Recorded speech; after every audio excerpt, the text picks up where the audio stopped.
കാശ് കൊടുത്തിട്ട് പോ. അതിനാരെവിടെ പോണ്? അവരെന്റെ ബിസിനസ് പാർട്ട്നേഴ്സ്, ഒന്ന് സംസാരിച്ചിട്ട് വരാം. അല്ല, എല്ലാരും കൂടി യൂണിയൻ ആയിട്ടാണല്ലോ. എന്റെ സൈക്കിൾ എവിടെ? അത് പറയാൻ ഞാൻ നിങ്ങളെ വന്ന് കാണുമെന്ന് വിചാരിച്ചാ. ഇപ്പൊ കണ്ടു നന്നായി. വളച്ചിട്ടാ കാര്യം പറയണോ? എന്റെ TV എവിടെ? പറയുമ്പോ നിങ്ങൾ ഞെട്ടരുത്, കേട്ടോളി. ഞാൻ എന്റെ ലക്കി സെന്റർ അടിച്ചു പൊളിച്ച്. താനല്ല, നാട്ടുകാർ തുടങ്ങി വെച്ചി. അതെന്റെയും കൂടി ഒരു ആവശ്യേനെ. കാരണം ഇൻഷുറൻസ് പൈസ ഇട്ടാൻ ഇതല്ലാതെ വേറെ ഒരു മാർഗവും. കുറച്ചൊന്നല്ല, 1 ലക്ഷം ഉറുപ്പ്യന്റെ PF ഇൻഷുറൻസാ. തകർത്തുകൊണ്ട് കാശ് കിട്ടൂ?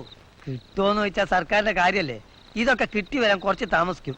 കിട്ടിയാൽ നിങ്ങളെ സൈക്കിളിന്റെയും TVന്റെയും വാച്ചിന്റെയും പൈസ ഒക്കെ തരും. യാതൊരു സംശയവും. അപ്പൊ ഇതൊക്കെ നടക്കുന്ന കാര്യമാണോ? നടക്കുന്ന കാര്യമാണെന്ന് വെച്ചാൽ